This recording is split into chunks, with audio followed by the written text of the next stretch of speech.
तो ऐसे राधाष्टमी का भाव। अब कई लोग पूछ रहे हैं कैसे क्रम होना चाहिए, तो देखो ठाकुर जी का जन्मोत्सव मनाया जाता है रात्रि 12 बजे, पर किशोरी जी जो है ये उदिया उदिया भाव से प्रकट हुई, मतलब सूर्य उदय जैसे ही सूर्य की प्रथम किरण पड़ी है पृथ्वी पर, बस हल्के हल्के सूर्य उदय हुआ, तभी किशोरी जी का प्रादुर्भाव हुआ।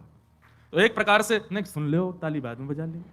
सुबह 4:30 बजे, 4-4:30 बजे आप सबको, अगर घर में किशोरी जी विराज रही हैं स्वच्छंद भाव से, तो किशोरी जी को अभिषेक करना। वैसे हम तो दोनों उनको ही कर दें, जन्माष्टमी पर भी युगल सरकार घर के ठाकुर जी जो हैं युगल राधा कृष्ण उनको करें, और राधाष्टमी पर भी दोनों उनको ही करें।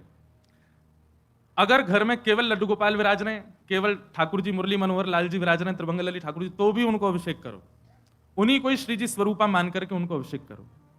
वैसे तो नियम ऐसा है कि जन्माष्टमी और राधाष्टमी को रात्रि भर जागरण करो, रात भर उत्सव करो, रात भर नाचो गाओ आनंद करो, किशोरी जी को प्रादुर्भाव होगा।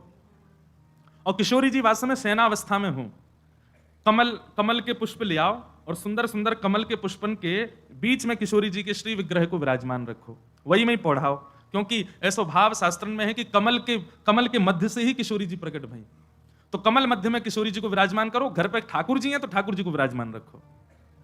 और प्रातःकाल 4 बजे है तो महाराज शंखनाद करो, बधाई गायन करो, सुंदर घंटे घड़ियाल नगाड़े आदि बजाओ, वाके बाद में दीप प्रज्वलन करके किशोरी जी को प्रादुर्भाव करो।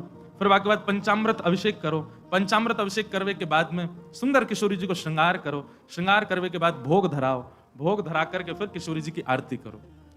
आरती करने के पश्चात फिर खूब नाचो, इतने नाचो हम तो अभी जयपुर में एक बात कह के आए, उत्सव तब तक मत मानो कि नाचते नाचते उत्सव करते करते डॉक्टर के पास नहीं जाना पड़ जाए। अगर आपको दवाई नहीं लेनी पड़ी तो समझो उत्सव मनाया ही नहीं आपने। शादी ब्याह होता है घर में, तो लड़की का जो भाई होता है या लड़की के पिताजी, लड़की के मामा, लड़की पक्ष के, लड़का वाले तो उधम करें, लड़की वाले इनकी कमर कसे, उनके जेब में 2-4 दवाई पड़ी रहती है, सिर दर्द की, पेट दर्द की। क्यों, हमारी तो बड़ी 3 बहनें, तो उनको पता है एक दवाई रखी रहेगी, क्यों सिर दर्द हो रहा है, सो नहीं पा रहे हैं। तो तभी ब्याह माना जाता है जब पिता और भाई ये बिल्कुल श्रमित हो जाएं, तब लगता है हाँ ब्याह हुआ। श्रमित ही नहीं हुए तो क्या बात का ब्याह। ऐसे ही उत्सव में महाराज एक आनंद की बात करें, ये नहीं जबरदस्ती कि महाराज दवाई लेनी ही पड़ जाए। जब तक इतने श्रमित नहीं हो जाओ, इतने नहीं थक जाओ कि महाराज अब कुछ नहीं हो सकता हमसे, पस्त नहीं हो जाओ, तब तक नाचते ही रहो किशोरी जी के आगे, ठाकुर जी के आगे। खूब बढ़िया उत्सव करियो, खूब नाचियो, और फिर व्रत रखो पूरे दिन।